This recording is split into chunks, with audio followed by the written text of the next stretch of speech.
Test 2. This is the IELTS listening test. You will hear a number of different recordings, and you will have to answer questions on what you hear. There will be time for you to read the instructions and questions, and you will have a chance to check your work. All the recordings will be played once only. The test is in 4 parts.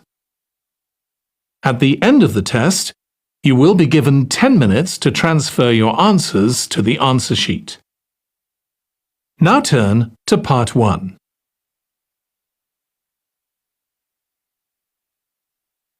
Part 1. You will hear a woman calling a tourist information office to ask about a festival. First, you have some time to look at questions 1 to 4.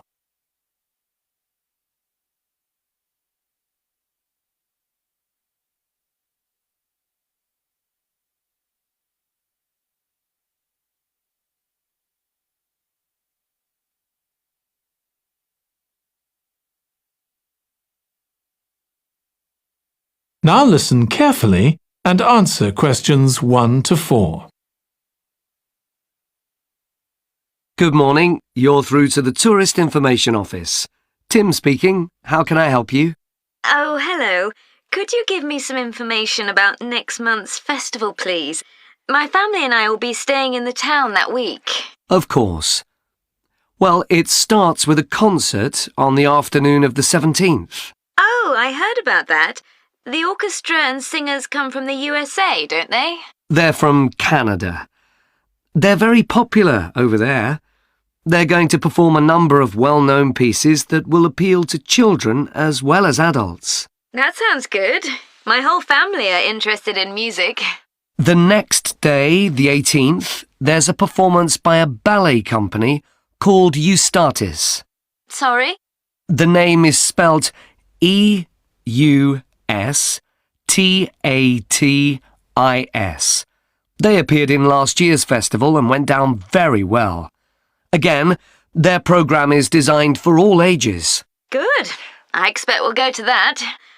I hope there's going to be a play during the festival. A comedy, ideally. You're in luck. On the 19th and 20th, a local amateur group are performing one written by a member of the group. It's called Jemima. That'll be on in the town hall.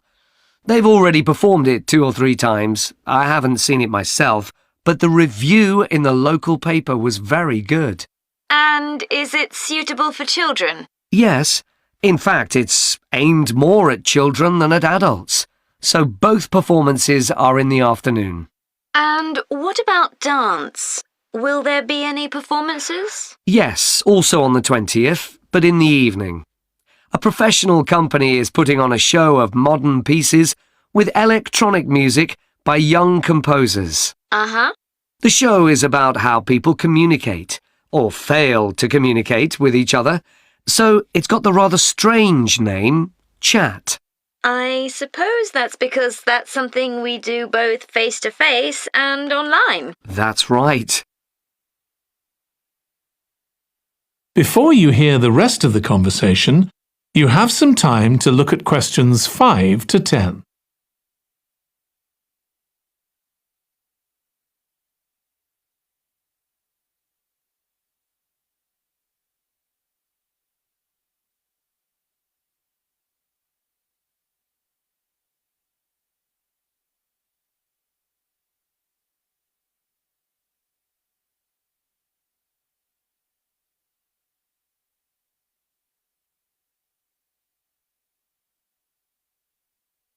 Now listen and answer questions 5 to 10. Now, there are also some workshops and other activities. They'll all take place at least once every day, so everyone who wants to take part will have a chance. Good. We're particularly interested in cookery. You don't happen to have a cookery workshop, do you? We certainly do. It's going to focus on how to make food part of a healthy lifestyle. And it'll show that even sweet things like cakes can contain much less sugar than they usually do. might be worth going to. We're trying to encourage our children to cook. Another workshop is just for children, and that's on creating posters to reflect the history of the town. The aim is to make children aware of how both the town and people's lives have changed over the centuries. The results will be exhibited in the community centre. Then, the other workshop is in toy making, and that's for adults only. Oh, why's that? Because it involves carpentry. Participants will be making toys out of wood, so there'll be a lot of sharp chisels and other tools around. It makes sense to keep children away from it. Exactly. Now, let me tell you about some of the outdoor activities. There'll be supervised wild swimming. Wild swimming? What's that? It just means swimming in natural waters, rather than a swimming pool. Oh, okay.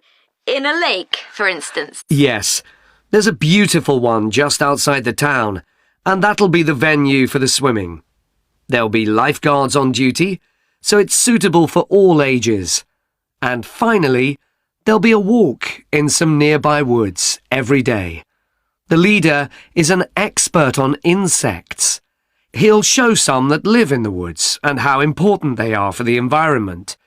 So there are going to be all sorts of different things to do during the festival. There certainly are. If you'd like to read about how the preparations for the festival are going, the festival organizer is keeping a blog. Just search online for the festival website, and you'll find it. Well, thank you very much for all the information. You're welcome. Goodbye. Goodbye. That is the end of Part 1. Part 2. You will hear part of a talk to a gardening club about a local park. First, you have some time to look at questions 11 to 14.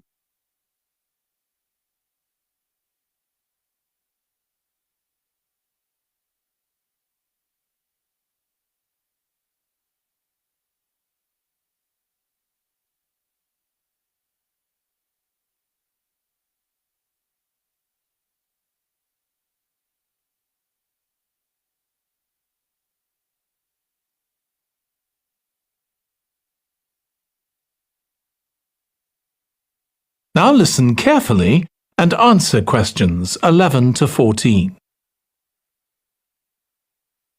I'm very pleased to welcome this evening's guest speaker, Mark Logan, who's going to tell us about the recent transformation of Minster Park. Over to you, Mark. Thank you. I'm sure you're all familiar with Minster Park. It's been a feature of the city for well over a century, and has been the responsibility of the City Council for most of that time. What perhaps isn't so well known is the origin of the park.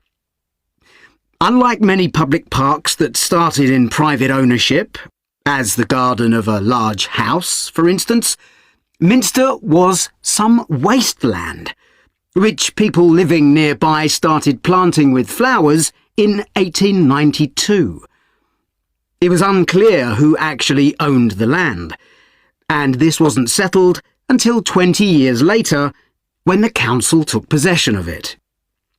You may have noticed the statue near one of the entrances.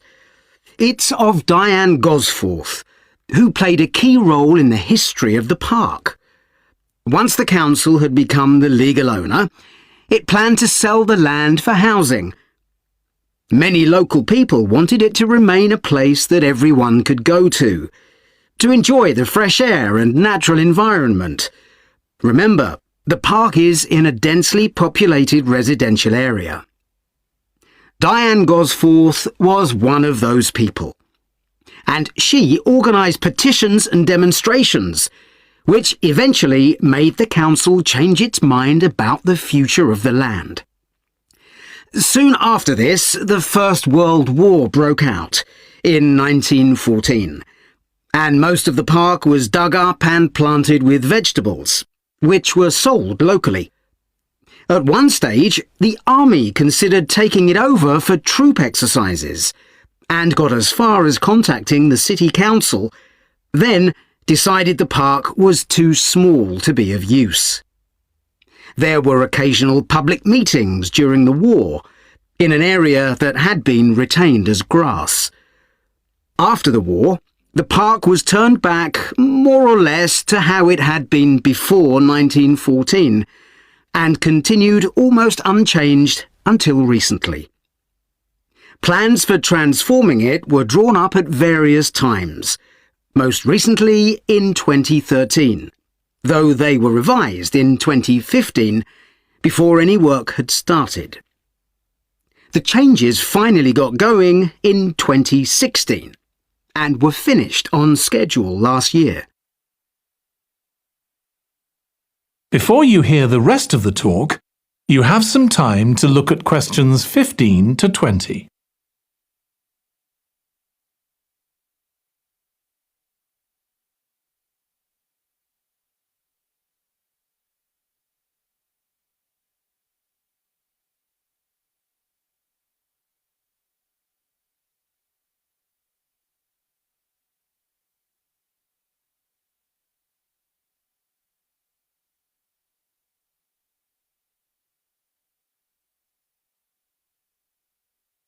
Now listen and answer questions 15 to 20. OK, let me tell you about some of the changes that have been made and some things that have been retained. If you look at this map, you'll see the familiar outline of the park, with the river forming the northern boundary, and a gate in each of the other 3 walls. The statue of Diane Gosforth has been moved. It used to be close to the south gate, but it's now immediately to the north of the lily pond, almost in the centre of the park, which makes it much more visible. There's a new area of wooden sculptures, which are on the riverbank, where the path from the east gate makes a sharp bend. There are 2 areas that are particularly intended for children. The playground has been enlarged and improved, and that's between the river and the path that leads from the pond to the river. Then there's a new maze, a circular series of paths separated by low hedges. That's near the west gate. You go north from there towards the river and then turn left to reach it. There have been tennis courts in the park for many years, and they've been doubled, from 4 to 8. They're still in the southwest corner of the park, where there's a right-angle bend in the path. Something else I'd like to mention is the new fitness area. This is right next to the lily pond on the same side as the west gate. Now, as you're all gardeners, I'm sure you'll like to hear about the plants that have been chosen for the park. That is the end of part 2.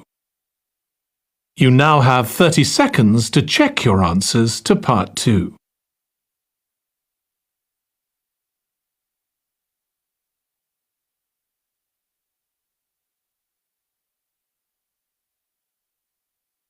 Part 3. You will hear 2 students of English called Kathy and Graham planning a display on 19th century British life and literature for a university event. First, you have some time to look at questions 21 to 24.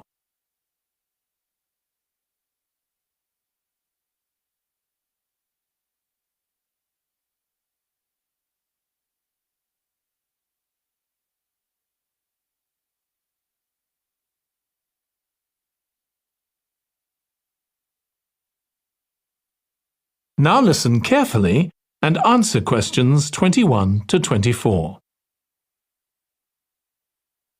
OK, Graham, so let's check we both know what we're supposed to be doing. OK.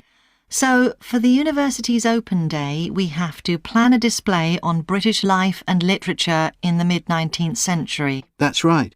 But we'll have some people to help us find the materials and set it up, remember? For the moment, we just need to plan it. Good. So, have you gathered who's expected to come and see the display? Is it for the people studying English or students from other departments? I'm not clear about it. Nor me. That was how it used to be, but it didn't attract many people, so this year it's going to be part of an open day to raise the university's profile. It'll be publicised in the city to encourage people to come and find out something of what goes on here, and it's included in the information that's sent to people who are considering applying to study here next year. Presumably some current students and lecturers will come? I would imagine so. But we've been told to concentrate on the other categories of people. Right. We don't have to cover the whole range of 19th century literature, do we? No, it's entirely up to us. I suggest just using Charles Dickens. That's a good idea. Most people have heard of him and have probably read some of his novels or seen films based on them. So that's a good lead-in to life in his time. Exactly. And his novels show the awful conditions that most people had to live in, don't they? He wanted to shock people into doing something about it. Did he do any campaigning other than writing? Yes, he campaigned for education and other social reforms and gave talks. But I'm inclined to ignore that and focus on the novels. Yes, I agree. Before you hear the rest of the discussion, you have some time to look at questions 25 to 30.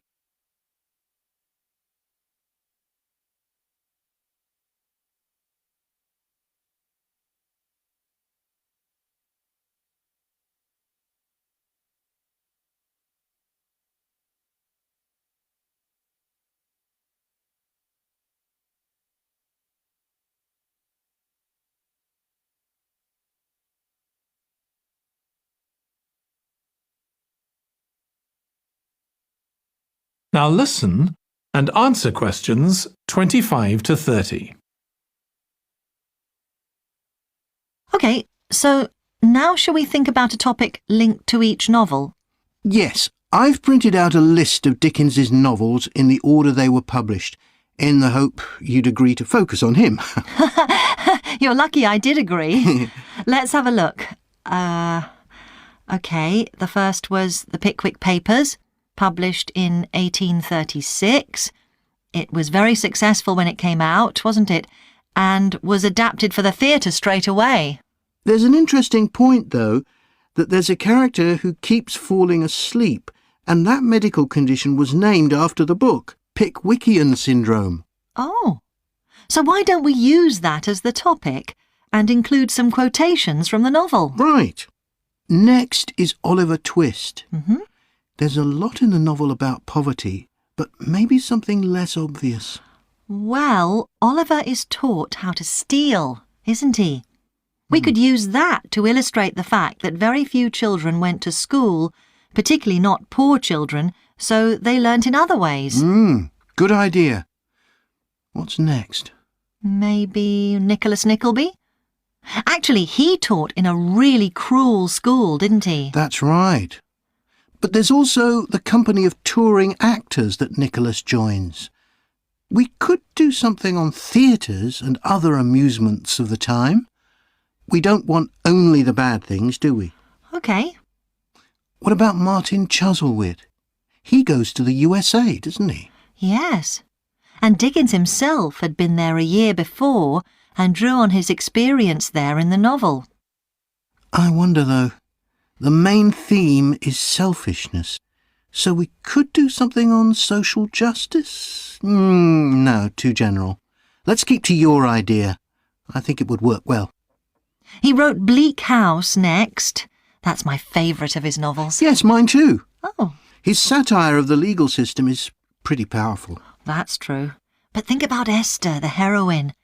As a child, she lives with someone she doesn't know is her aunt, who treats her very badly. Then she's very happy living with her guardian, and he puts her in charge of the household. And at the end, she gets married, and her guardian gives her and her husband a house, where, of course, they're very happy. Yes, I like that.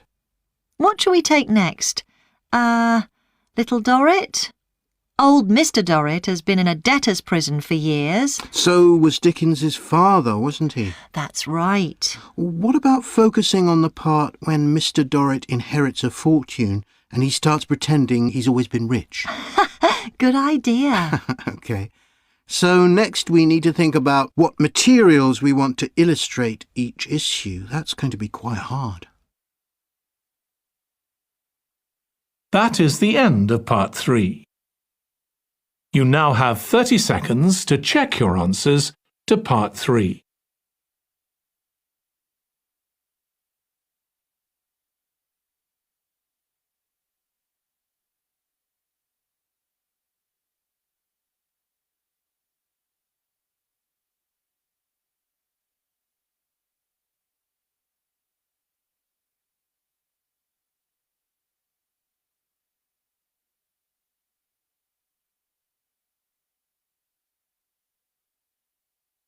Part 4. You will hear part of a presentation about an agricultural program in the country of Mozambique. First, you have some time to look at questions 31 to 40.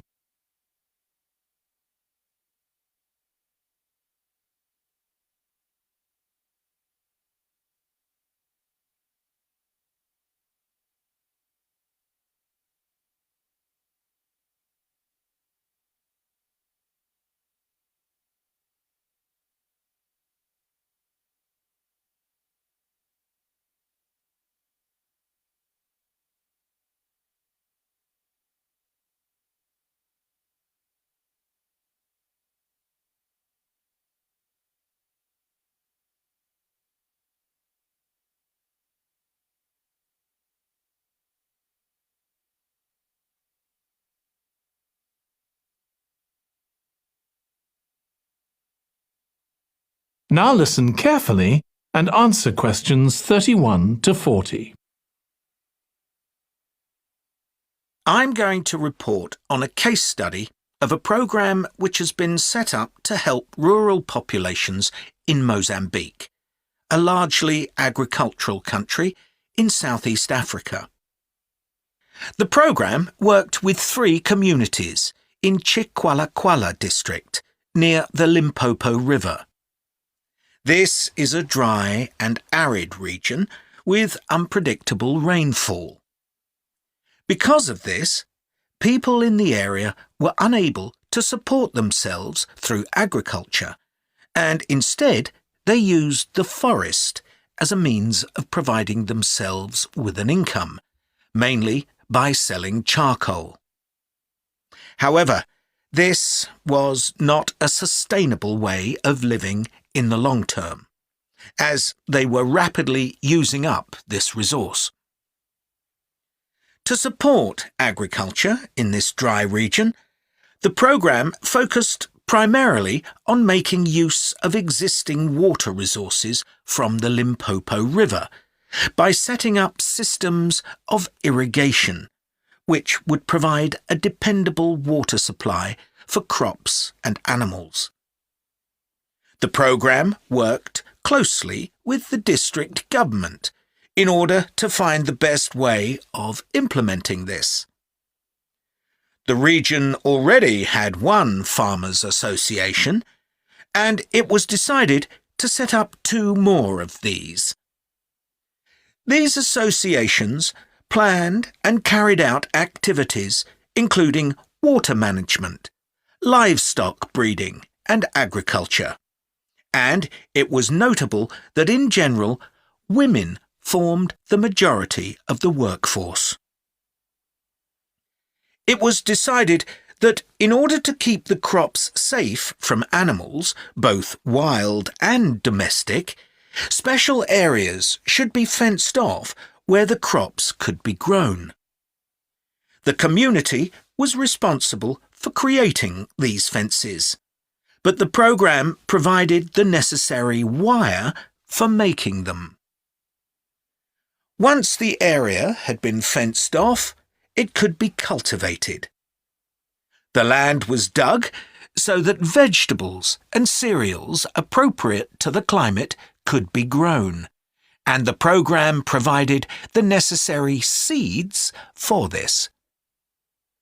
The programme also provided pumps, so that water could be brought from the river in pipes to the fields. However, the labour was all provided by local people, and they also provided and put up the posts that supported the fences around the fields.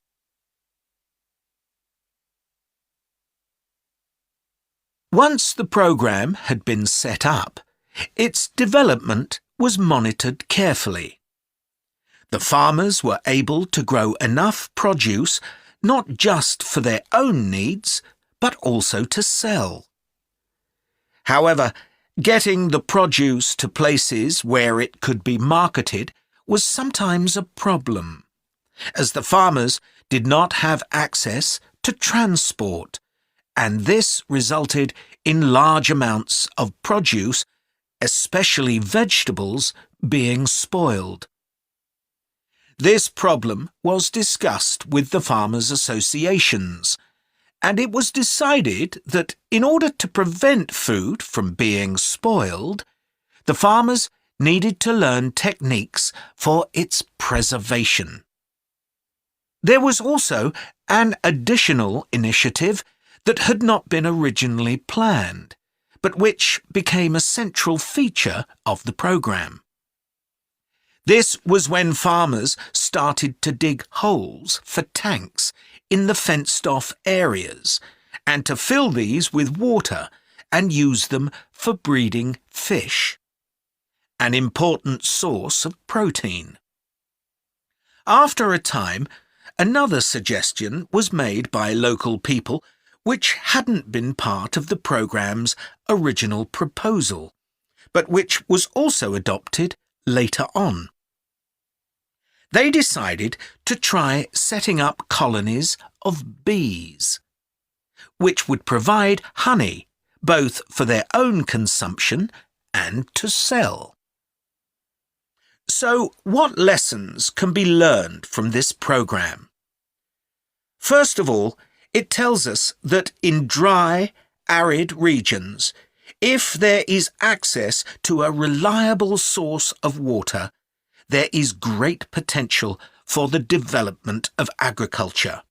In Chiqualaquala, there was a marked improvement in agricultural production, which improved food security and benefited local people by providing them with both food and income. However, it's important to set realistic timelines for each phase of the programme, especially for its design, as mistakes made at this stage may be hard to correct later on. The programme demonstrates that sustainable development is possible in areas where there is... That is the end of Part 4. You now have 1 minute to check your answers to Part 4.